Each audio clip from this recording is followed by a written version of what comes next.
Bueno, buenas tardes a todos, buenos días. Disculpas a todos, pero la tecnología es así.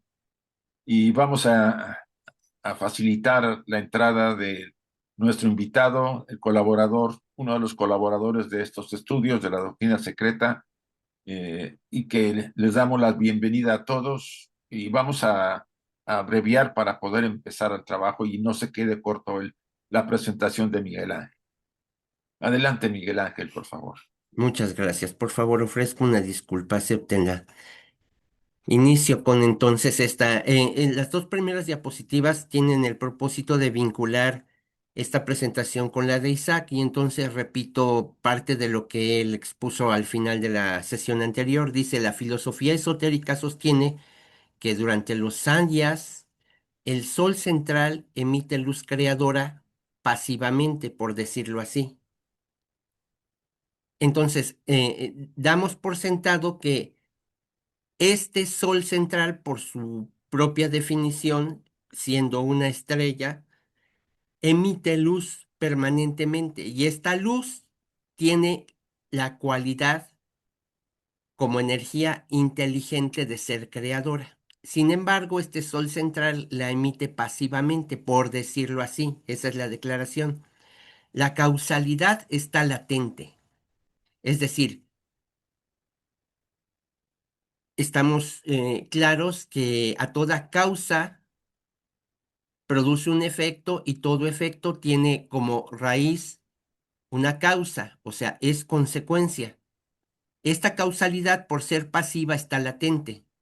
Entonces, solo durante los periodos de actividad del ser, es decir, durante los manvántaras, solo durante los periodos de actividad del ser es cuando da el lugar a un curso de energía incesante, cuyas corrientes vibratorias adquieren más actividad y potencia a cada peldaño de la escala hebdómada del ser que ellas descienden.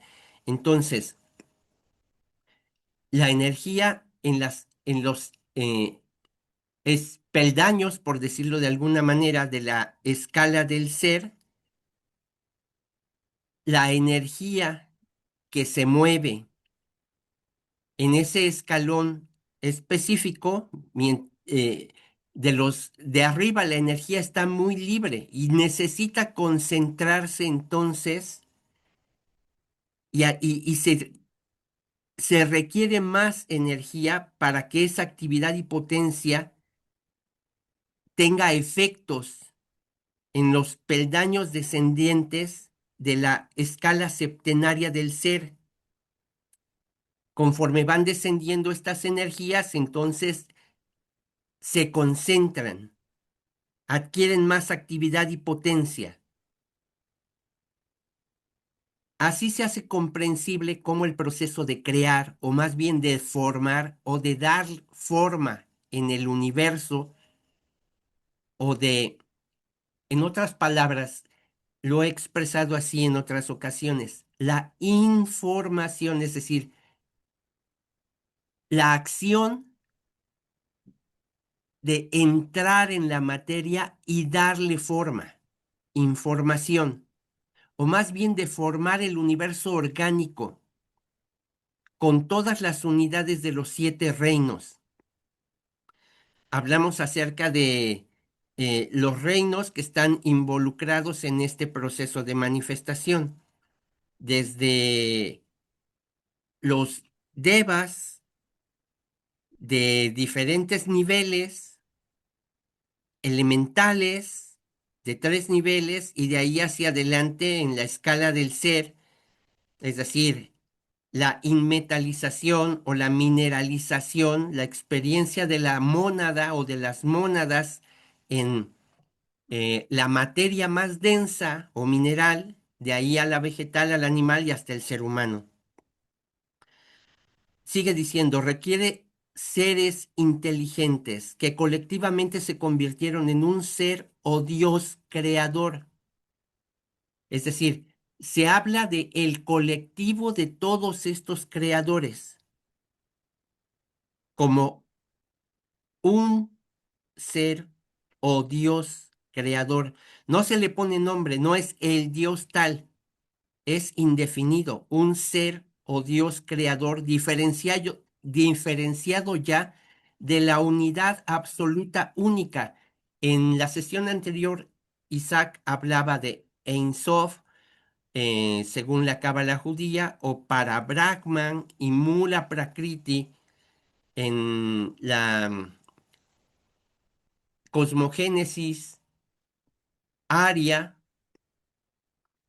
y así sucesivamente en cada una de las cosmogonías, ya de la unidad absoluta única, es decir, aquello que es inmutable, que es indivisible, solamente se le puede hacer un intento de percepción a través de la negación de lo que para nosotros es por lo menos una idea, o es una idea inteligentemente o intelectualmente aceptable, que podamos tomar como referencia en nuestra mentalidad mayormente materialista.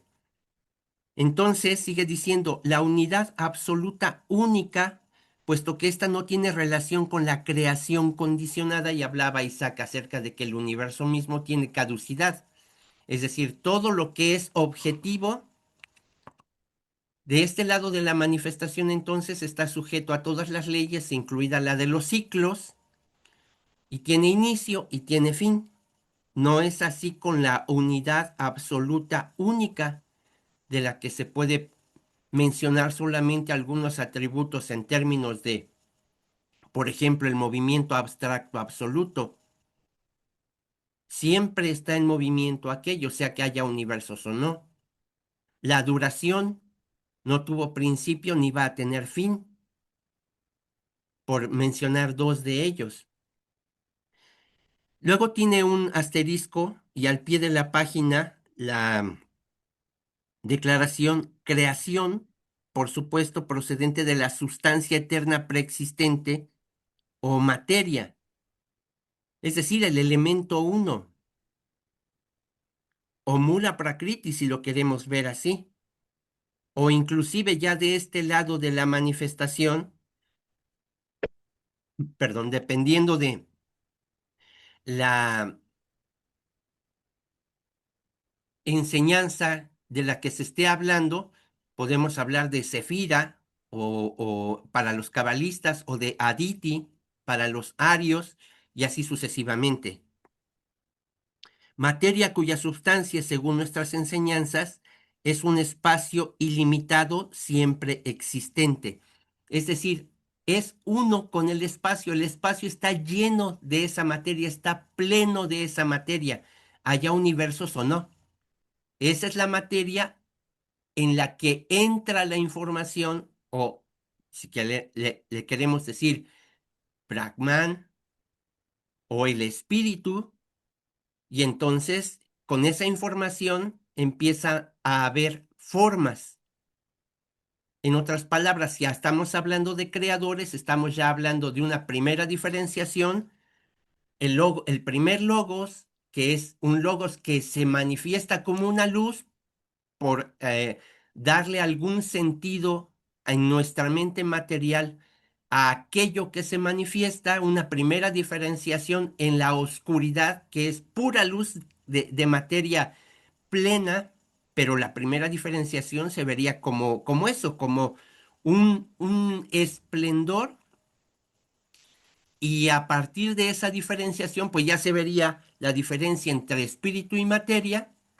El segundo logos, el tercer logos, desde luego ya los creadores, Mahat, para la enseñanza aria, y entonces sucesivamente a partir de esa mente y de todas las huestes creadoras que son al mismo tiempo la ley y los creadores, porque en su meditación los Dayan Chohans perciben cuáles son esas leyes universales y las proyectan hacia los planos densos de manifestación como las leyes de la materia o las leyes naturales, digámoslo así. Y ahora abordamos ya el asunto que se va a describir, no se va a comentar demasiado, pero se va a describir durante esta plática. Sigue diciendo. Y el tema es el Sol central. Ahora bien, el manuscrito que hay en el Vaticano de la Kabbalah, cuya única copia en Europa se dice que ha estado en poder del conde de Saint-Germain, contiene la exposición más completa de la doctrina, dice la maestra Blavatsky. Incluso la versión peculiar aceptada por los luciferianos. ¿Quiénes eran los luciferianos? Lo aclara al pie de la página la maestra. Dice, los luciferianos, secta del siglo IV a la que se te atribuye haber enseñado que el alma era un cuerpo carnal transmitido al niño por el padre. Es decir, como si fuera objetivo, como si fuera una bola de oro, la vida pasaba del padre al hijo y así sucesivamente, como un cuerpo carnal o como bola de oro, por ilustrarlo de otra manera. Y los lucianistas, otra secta más antigua del siglo III de la era cristiana, que enseñaba todo esto y además que el alma animal no era inmortal. Es decir, ya estamos hablando de dos diferentes percepciones de organismo, por llamarlo de alguna manera, a la que se le llama alma. El alma animal no era inmortal. Filosofaban sobre fundamentos de las enseñanzas realmente cabalísticas y ocultas. Entonces hablamos de diferentes niveles de alma. Aquí puse el árbol sefirotal porque la constitución de nosotros mismos y del universo, tal como se explica en la tabla esmeralda de Hermes Trismegisto, dice que como son las cosas de arriba, son las cosas de abajo, como son las cosas grandes, son las cosas pequeñas, como es adentro, es afuera. Solo hay una vida y ley y aquello que la ha generado es uno, por tanto no hay ni arriba, ni abajo, ni adentro, ni afuera, ni grande, ni pequeño, porque todo es uno en la economía divina. Y si esto es así, entonces el mismo orden se replica para lo grande y para lo pequeño. El universo está constituido de tal modo que cada una de las partes que lo componen, porque ya estamos hablando de la manifestación, no de lo absoluto, está constituido de lo mismo que el universo entero, solamente que algunas potencias, por decirlo así, están activas y otras todavía no, aunque en su momento lo estarán, porque solamente hay una vida, es decir, todo está vivo. En el universo no hay tal cosa como que algo esté muerto y todo forma parte de, no hay nada que esté fuera de ese orden. Entonces, si esto es así, se puede representar tanto las potencias del universo en este árbol cabalístico como la propia constitución del hombre como género humano. Esta diapositiva, la imagen que está ahí es de un templo budista y ahí mismo se reproduce en la entrada de ese templo budista la cruz de Vishnu y esta cruz, puesto que está dentro de un círculo, es lo que representa es panteísmo puro. Es decir, si la vemos solamente con el eje vertical, veríamos la diferenciación de que al descender el espíritu,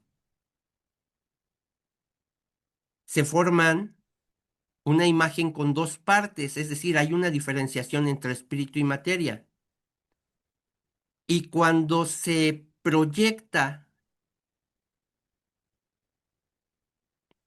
la línea ecuatorial, es decir, la que está en horizontal, Entonces se ve al espíritu en la materia atrapado, pero ya en términos creativos, ya está en movimiento.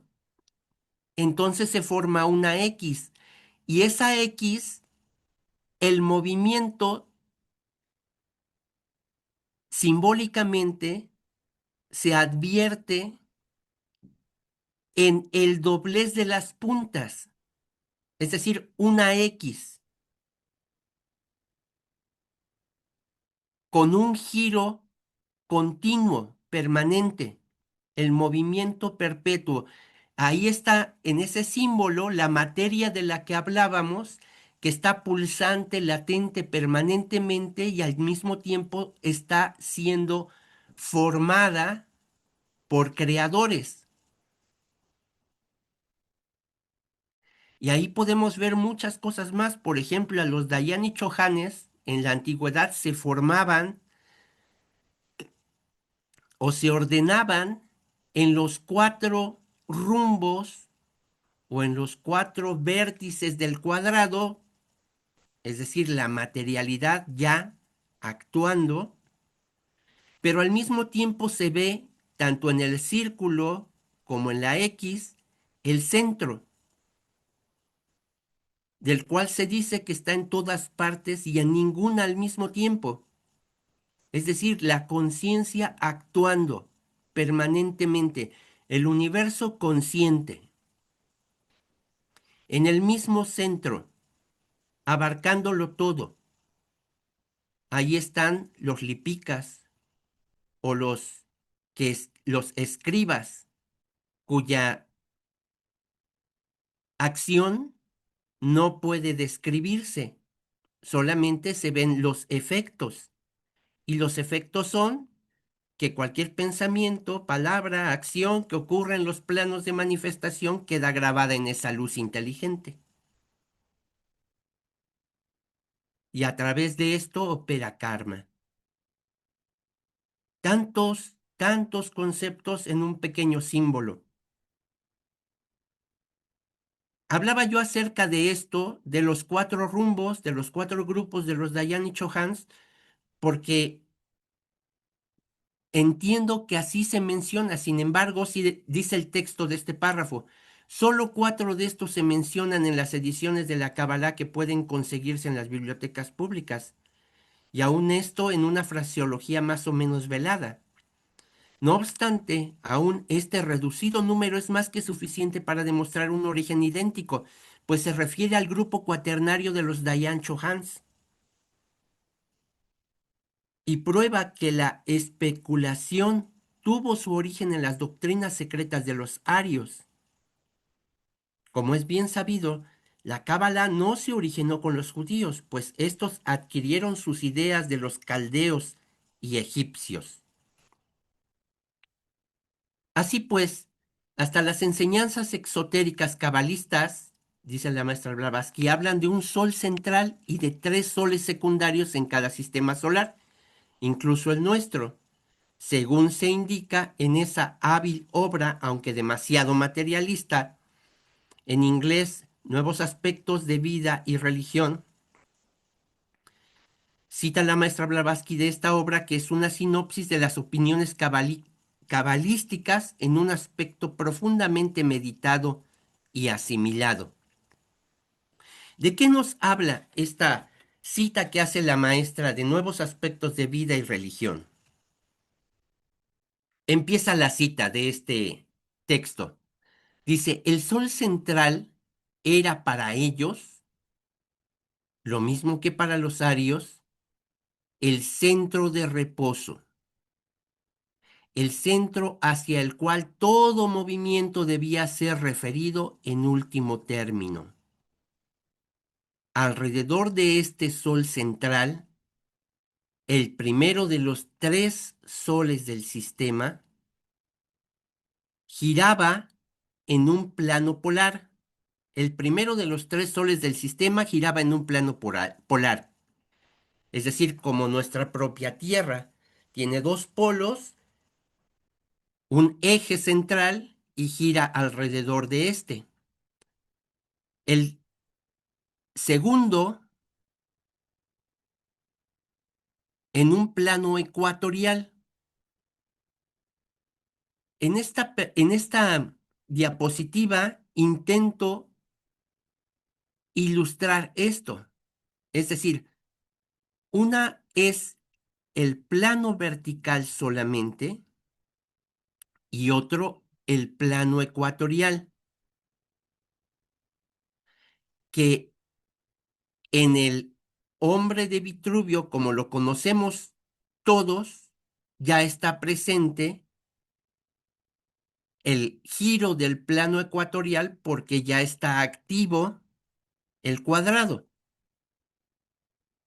Sigue diciendo entonces esta declaración, y solo el tercero era nuestro sol visible. Es decir, el sol que vemos, por eso dice la maestra Blavatsky, es profundamente, es muy materialista, pero al mismo tiempo es profunda. Sigue diciendo, estos cuatro cuerpos solares fueron los órganos de cuya acción depende lo que el hombre llama creación, la evolución de la vida en el planeta Tierra. Entonces, visto de esta manera, ¿qué tal si el espíritu, que es uno, ocupa vehículos que están a su servicio y que están en todos los seres porque son réplica del universo mismo? Estos vehículos que están al servicio del espíritu o de lo espiritual forman parte de la constitución del hombre también. Entonces, en esta enseñanza haríamos bien hacer un ejercicio en el que nos proyectáramos a través de lo que la maestra está diciendo, porque está hablando de la evolución de la vida en la Tierra, pero al mismo tiempo está hablando acerca de la evolución del universo y de nosotros mismos. Los canales por medio de los cuales la influencia de estos cuerpos fue transmitida a la Tierra, es decir, esos soles, o en este caso, si vemos la Tierra como el vehículo del espíritu planetario más denso en el que estamos viviendo nosotros, pero hay otros 7 vehículos que están coadunados en el mismo espacio con este que nosotros habitamos, por llamarlo de alguna manera, o en el cual tenemos nuestra conciencia, los canales por medio de los cuales la influencia de estos cuerpos fue transmitida a la Tierra, sostenían ellos los cabalistas, que es eléctrica, la energía radiante que fluye del Sol central.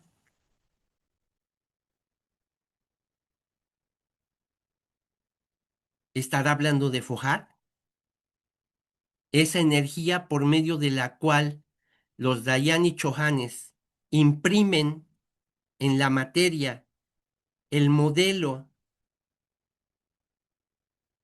que se presenta como leyes cósmicas de la ideación universal, que al mismo tiempo son ellos.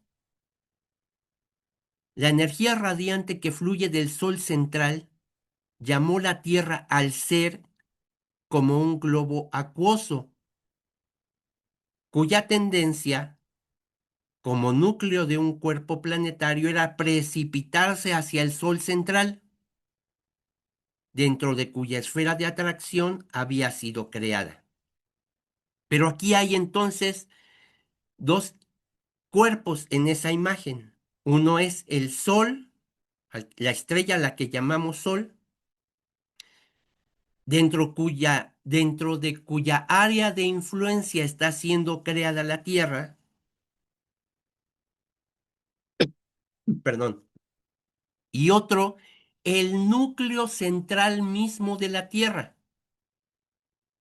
no solo como núcleo material, sino hablábamos acerca de que si hay 7 globos coadunados, ¿qué los proyecta y qué los une? Sino el espíritu planetario que rige en estos.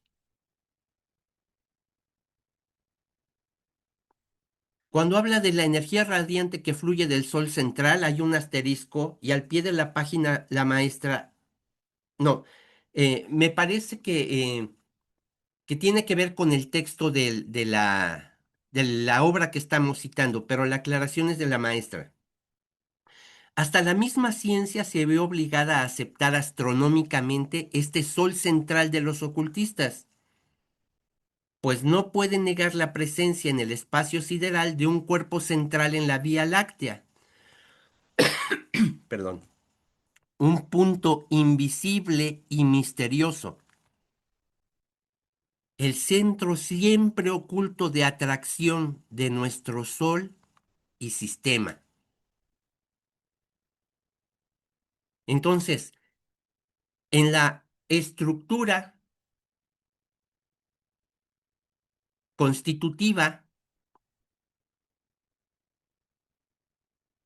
de la galaxia Vía Láctea, pero si asumimos el mismo orden en todas las demás galaxias visibles, hay un Sol central que es invisible, pero que tiene tan tremendo poder que ni siquiera es visible.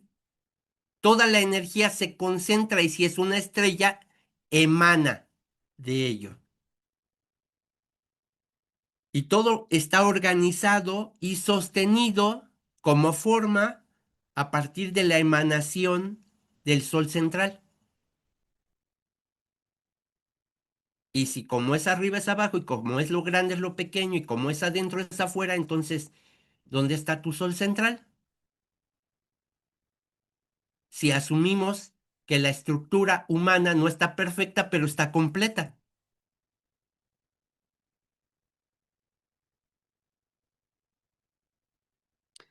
Y otra vez la raíz como origen, con esta imagen del árbol sefirotal. Pero este sol es considerado de modo diferente por los ocultistas de Oriente, mientras los cabalistas occidentales y judíos y hasta algunos astrónomos piadosos modernos sigue citando la maestra, porque esto es parte de la nota al pie de la página, y hasta algunos astrónomos piadosos modernos sostienen que este sol está especialmente presente, en este sol está especialmente presente la cabeza de Dios y le atribuyen los actos volitivos de Dios.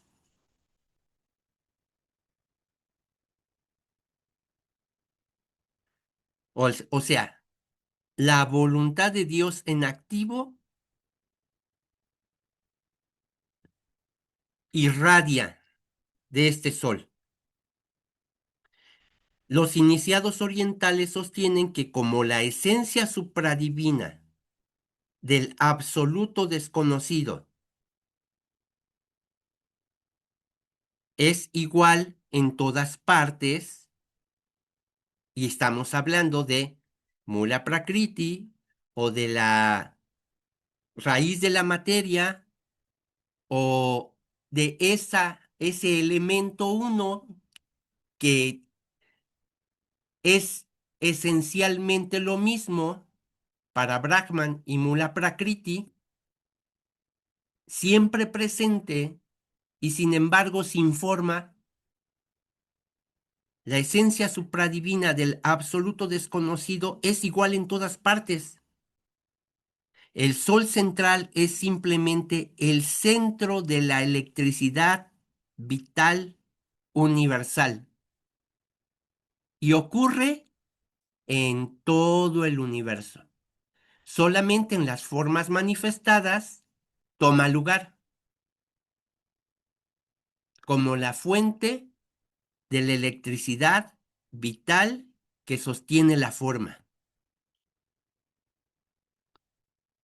el recipiente dentro del cual, sigue diciendo la nota al pie de la página, esa radiación divina diferenciada ya al principio de cada creación está enfocada.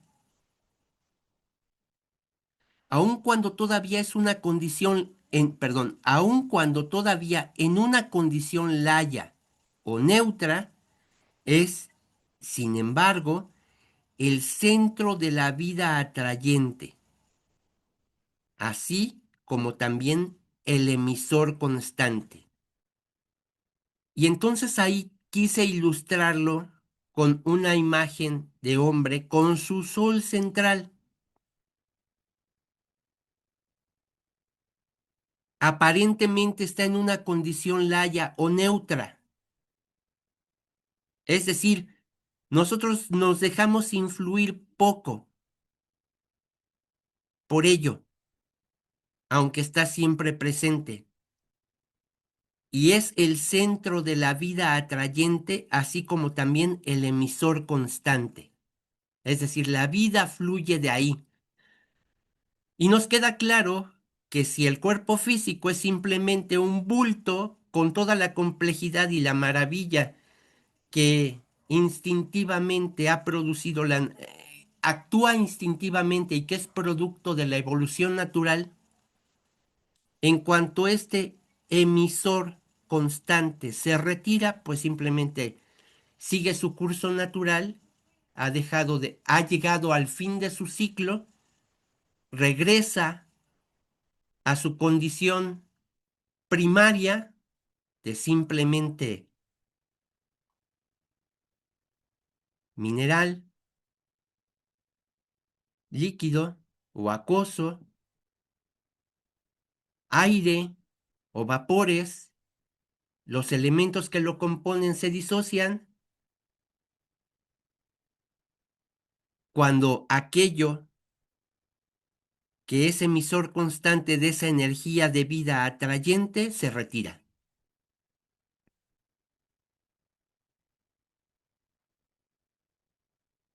Ese fue el fin de la nota al pie de la página. Seguimos con el texto de esta eh, obra, Nuevos aspectos de vida y religión, que está citando la maestra Blavatsky. Pero la energía radiante, electrizando a ambos igualmente, los mantuvo separados, cambiando así el movimiento hacia el centro de atracción en movimiento alrededor del mismo, en el planeta en revolución, que el planeta en revolución, la Tierra, trataba así de alcanzar. Y entonces ahí están las dos fuerzas en movimiento, los dos ejes, el polar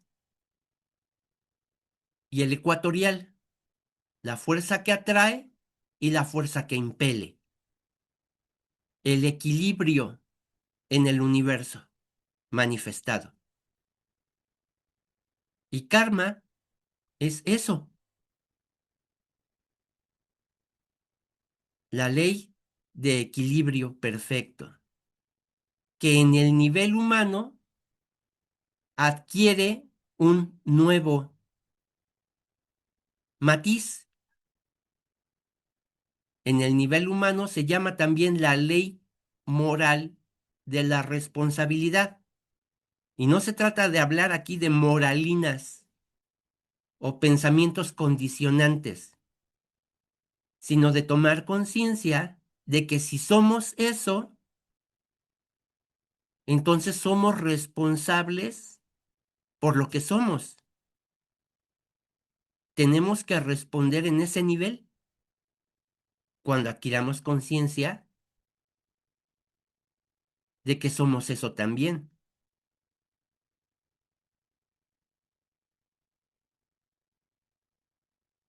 En la célula orgánica encontró el sol visible su matriz propia, la vida actuante, en lo pequeño.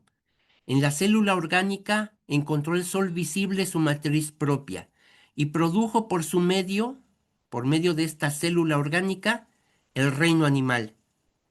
a la vez que maduraba el vegetal. En nuestro interior, es decir, en el interior del cuerpo humano, están estos actuando. Hay un equilibrio del que participa el reino vegetal y el reino animal, interactuando con y dentro de nuestra economía del cuerpo físico. Sigue diciendo el texto del párrafo, colocando finalmente a su cabeza al hombre, en quien, por la acción animadora de ese reino, se originó lo que comentábamos, un nuevo nivel, la célula psíquica. Es decir, en otras palabras, nuestra psique, nuestro principio cámico, activado ya y como un rayo participante con el principio cámico o el deseos, pasiones, instintos relativos al cuerpo físico, a las percepciones del cuerpo físico y por tanto a los deseos de satisfacer esas percepciones, pero ya no solo del cuerpo físico, sino del principio cámico, nuestros deseos sutiles, el deseo de satisfacer la necesidad de sensaciones, que muchos le llaman disfrutar de la vida, sentirse vivos,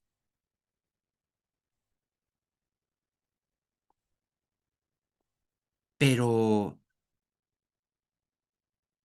sin dejar de lado la necesidad de complacencia de los sentidos y permeando o procurando condiciones para que permee más la influencia de nuestro sol central en la economía completa de la cual estamos constituidos. ¿Qué tipo de placeres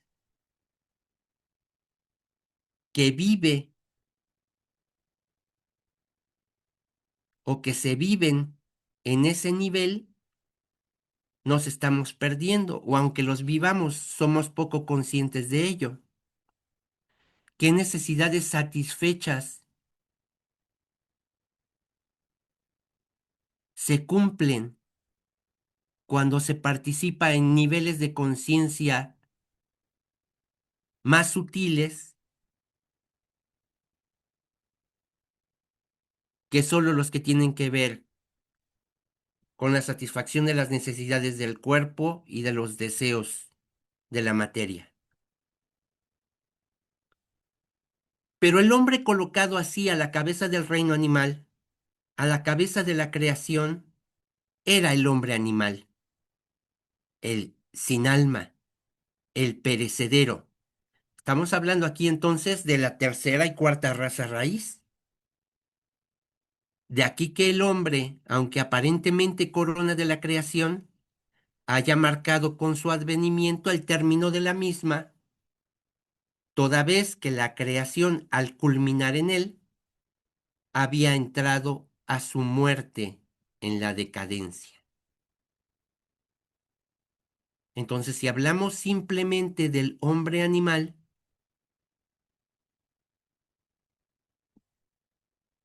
que al culminar la creación en él, había entrado a su muerte en la decadencia, y siguiendo la ley natural de la evolución, ¿qué hombre debe perfeccionarse entonces ahora? ¿Y cómo influirá este perfeccionamiento en el hombre animal, en la materialidad? Cierro la participación con esta cita. Los invito a que busquemos en el tomo 2 de 6, según se ordena la doctrina secreta actualmente, en la sección 12, cuando la maestra Blavatsky de la teogonía de los perdón, la teogonía de los dioses creadores, hablando del árbol sefirotal, en el subtema señalado no al pie de la página, sino al tope de la página, las 10 palabras, dice, hay tres clases de luz, y aquella, la cuarta, que compenetra a las demás, es decir, la cuarta que compenetra a los demás,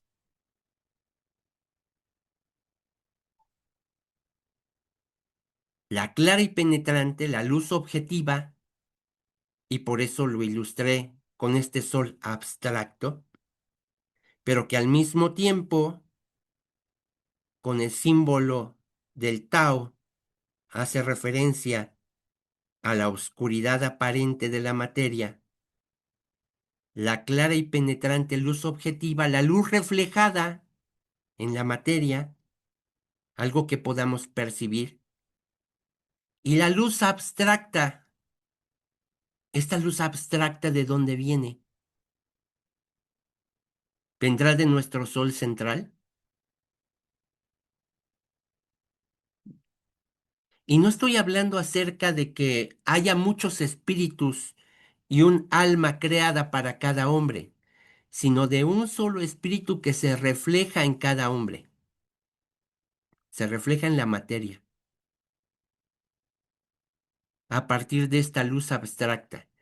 Y esa cuarta luz, que aparentemente no está ahí, pero que compenetra a las demás, que coaduna con el universo entero. Espacio abstracto infinito.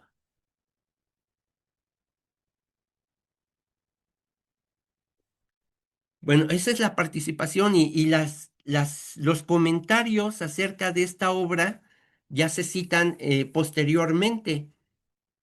Aquí solamente cité la introducción que hace la maestra a la nota o eh, la cita de esta obra y las aclaraciones que ella hace al pie de la página. Voy a dejar o más bien quiero dejar de compartir em, para seguir adelante. Si hay algún comentario, Muchas pregunta, gracias, con todo gusto, Miguel Ángel. Vamos a abrir para la que haya preguntas. Aquí está la primera, creo que está Arturo. Arturo Yepes, por Ah, favor. sí, sí, muchas gracias, Miguel Ángel, Isaac. Es un gusto formativo seguir escuchándote, querido Miguel Ángel o Miguel. Mira, hace un momentito, cuando hablabas de este centro de electricidad vital que sostiene la forma, mencionaste la condición laya o neutra. Y en lo que yo tengo conceptuado, puedo estar confundido o me falta información.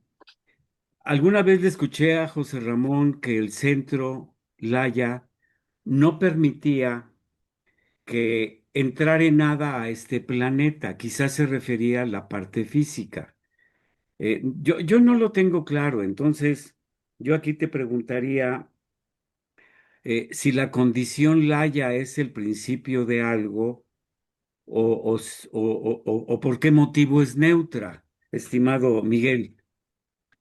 Mira, lo que voy a compartir es solamente mi opinión, ¿no? No es una definición que se pueda considerar la última respuesta, ¿no?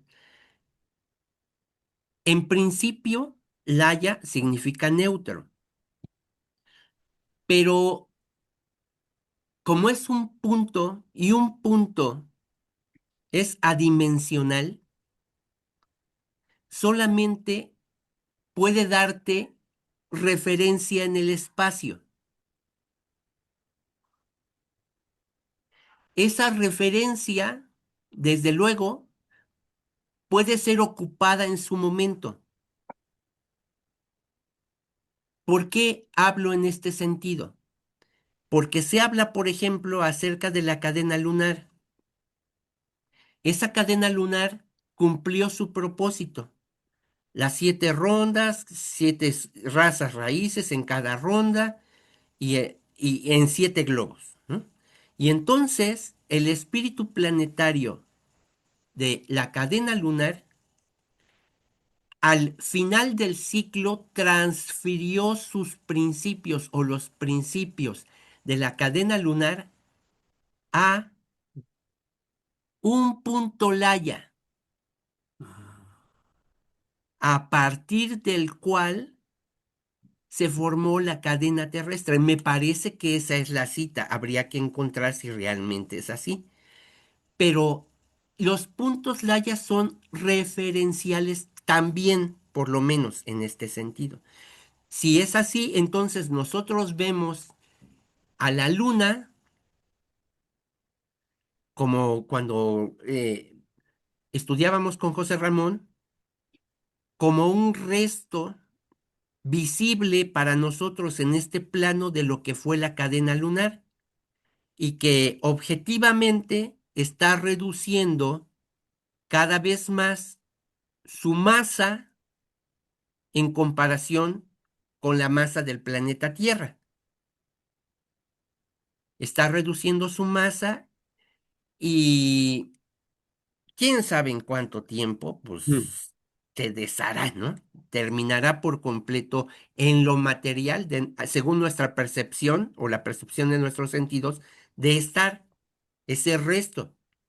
Pero lo que sí dice es que fue transferido los principios al punto Laya, a un punto Laya. Entonces, desde este punto de vista referencial, ahora, ese punto Laya, o en este sentido, quiero hacer esta interpretación mía nada más, puede ser válida o no, más válida o menos válida, según nos acerque más a la verdad o nos aleje, ¿no? mm, Pero si eso que nos mantiene unida nuestra economía vive dentro de nosotros, en nuestra conciencia, ¿cuánto caso le hacemos? mm, ¿O para cuántas personas simplemente está inexistente? No es que no esté ahí, no es que no influya, es que no tienen conciencia de que está ahí. Entonces, la condición se acerca más a la neutralidad que a la acción, pero depende de nosotros abrir el Antascarana, que también somos nosotros. No es nadie más, no es un lugar en el espacio aparte de esto y que tengamos, no, se nos ofrecen imágenes en términos de generar un puente, pero el puente lo eres tú, el puente lo abres tú. ¿Con qué propósito? Con el propósito de absorber la personalidad que somos en esa esencia, de tal modo que alcancemos ese nivel y nos hagamos lo mismo que eso y entonces podamos liberarlo. Como Hércules, al cumplir sus 12 trabajos, se perfeccionó y entonces pudo acceder a la montaña donde estaba encadenado Prometeo y liberarlo. El Prometeo que vive en nosotros puede ser liberado cuando alcancemos ese nivel.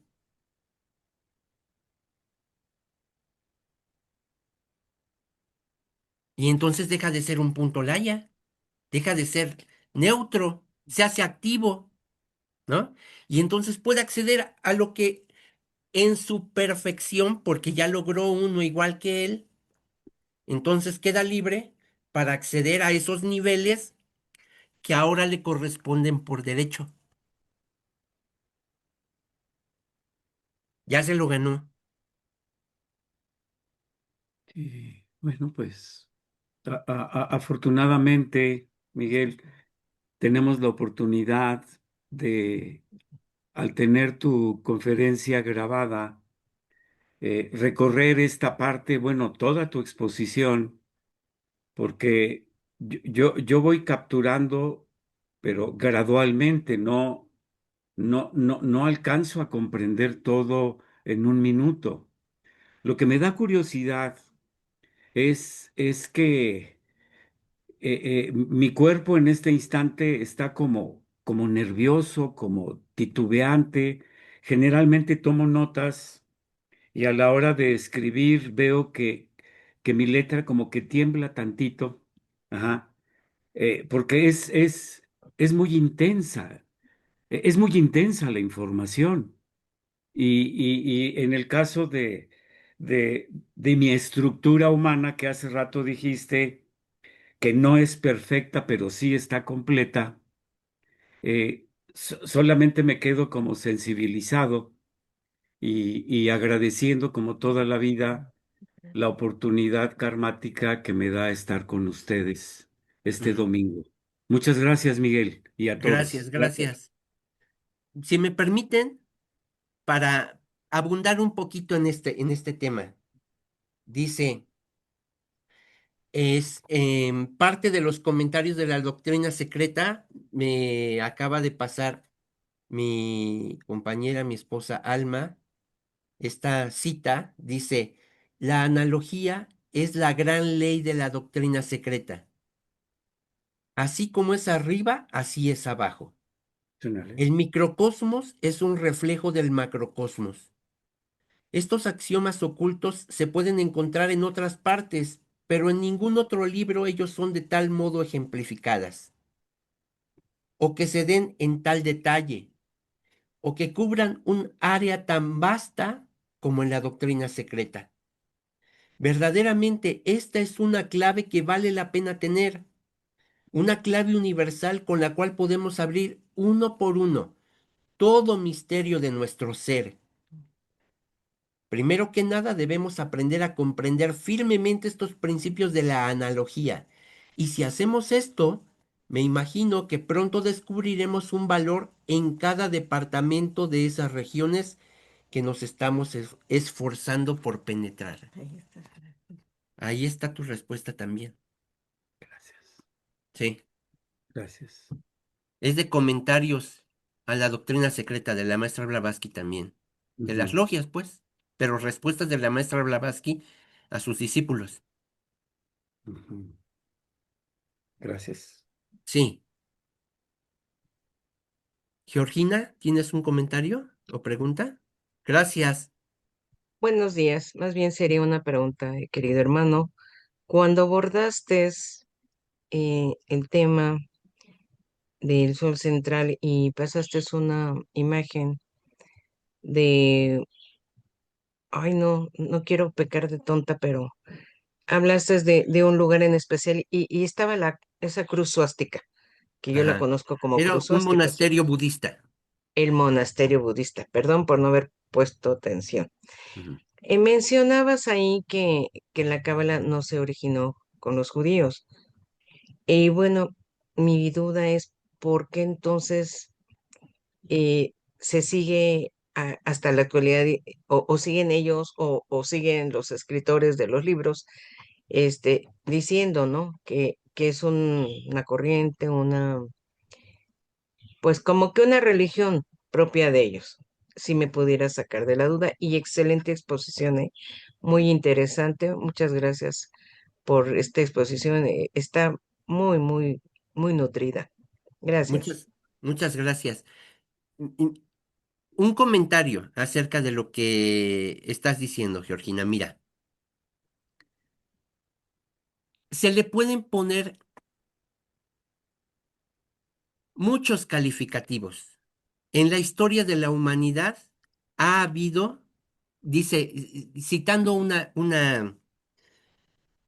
expresión del maestro Kotomi, me parece, dice, es solamente una página en la historia de la humanidad, aprendida a través de mucho dolor y sufrimiento.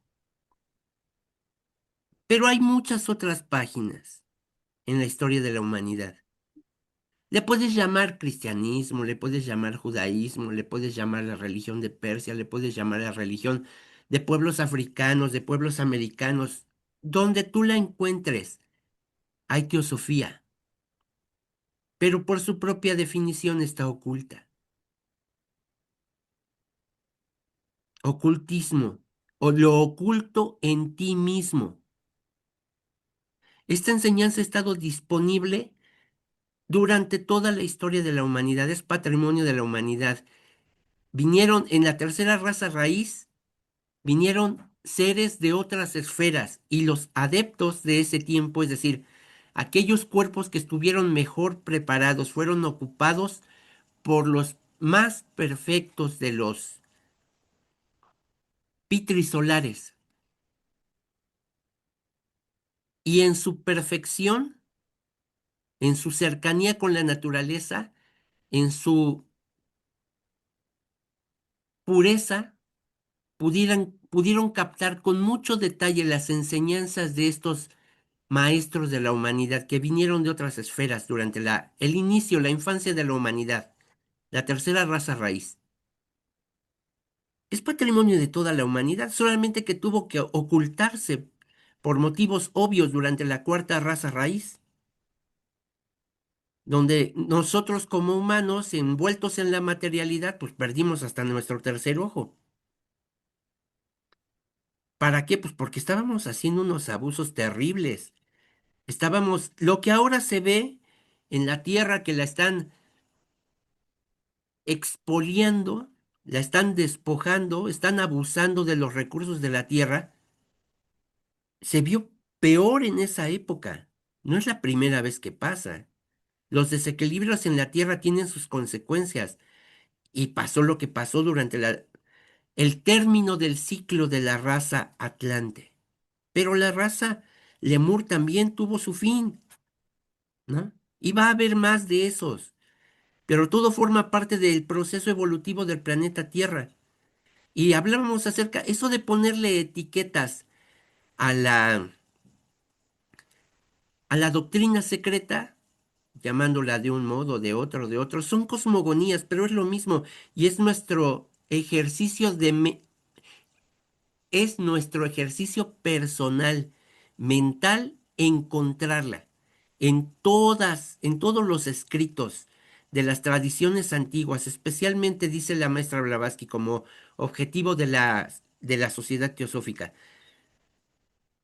El segundo objetivo es escudriñar en las obras antiguas, especialmente del Oriente, pero las encontramos aquí en las obras de, de los antiguos mexicanos o de los antiguos mayas o de los antiguos peruanos. Las encontramos en todos lados. No diminutivo. Perdón, ¿no? Déjame. Entonces, ya para concluir respecto a este comentario, el, lo principal no es ver cuáles son las diferencias. También se incluye, pero ¿qué es lo que subyace? ¿Cuál es la enseñanza que subyace a otros? Porque es un trabajo del ego inferior, abrirse como antascarana para absorberse en lo superior. Y tenemos ayuda. Siempre estamos rodeados de ayuda. Hay ayuda de sobra. El asunto es que nos tomemos el tiempo para verla, para vernos en ella.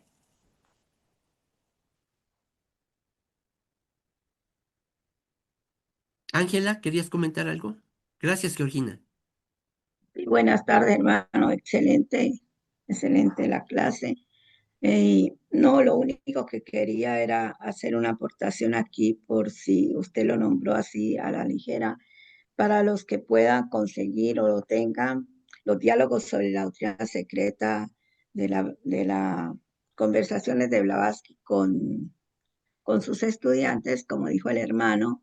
En el capítulo 14 pueden encontrar mucho acerca de, no doy la página porque a veces no concuerdan por las ediciones, ¿no? Ah, en el capítulo 14 se puede encontrar mucho acerca del Laya, el punto Laya, los Layas, todo eso. Entonces, para los que quieran investigar y seguir investigando acerca de eso, pues ahí lo pueden encontrar, porque son de la logia. Estos diálogos la gente los está tomando mucho de los hermanos, no es una crítica ni nada, sino que me, porque entro a otros grupos, me he dado cuenta de que lo toman como que son como la doctrina secreta que se puede leer y está para todos. Estos eran diálogos con los estudiantes internos de ella en los días Aclaraciones jueves. con los estudiantes internos, sí. Sí, exactamente, le hacían las preguntas y miraban en la doctrina secreta, cosas así. Entonces, Ujú. esa es mi aportación, hermano. No tengo preguntas por ahora, quizá más adelante sí pueda tener muchas más. Gracias, hermano, excelente, me encantó. Yo hacía Gracias, mucho tiempo Ángela. que no entraba a las clases de ISA, pero me voy a poner a tono, gracias. Gracias a ustedes. Pues tenemos la ayuda todos, todo alrededor. Siempre hay quien nos ayude. Pues mira, ¿qué puedo decirte, Miguel Ángel? Eh, eh, la presentación tiene sus, eh, como tú lo mencionas, ¿no? Los retos que todo estudiante es de hacerlo nuestro, entenderlo y ponerlo en práctica de alguna manera, ¿no? Yo siempre recurro a las recomendaciones que da el coronel Bowen, ¿no? Para el estudio de la doctrina, ¿no? A veces nos cuesta, es difícil entender algunos pasajes que la señora Blavatsky nos compartió y algunos los instructores que participaron en la obra. Pero es que necesitamos estar de alguna manera vibrando o por lo menos en compatibilidad con el estudio. Y eso hace que podamos, si no de momento, ir compenetrando y penetrando en los conceptos y en los significados, como el tema que hoy trataste, que fue muy bien presentado, pero que puede para algunos todavía requerir, y como dices tú, la lectura del capítulo, yo aquí lo anoté, ¿no? El tomo 2 de la sección 12 les va a ir muy bien. La teogonía de los dioses creadores es muy buena, ayuda bastante a comprender esta parte que estamos viendo ahora, ¿verdad? Y es recomendable, ¿no? Pues felicitarte, Miguel Ángel. Lamento que haya habido ahí un poco de tiempo fuera del espacio que pues tú deberías haberlo utilizado y confiamos que en la siguiente oportunidad que tú colabores, pues evitemos esto, o por lo Voy a menos, prevenir mejor, sí, por favor, sí, una disculpa. no, no, al contrario. Pues mira, muchas gracias. Si no hay más preguntas, Carolina, vamos a cerrar nuestro estudio con la invocación, si les parece. Les pido que por un momento cerremos nuestros ojos y repitamos las siguientes frases. Oh vida oculta que vibras en cada átomo. La vida oculta que vibras en cada átomo, Oh luz oculta que brillas en cada criatura. en cada criatura, Oh amor oculto que todo lo abarcas en la unidad. en la unidad. Que cada ser que se sienta uno contigo Que se sienta sepa, por lo tanto, que es uno con todo lo demás.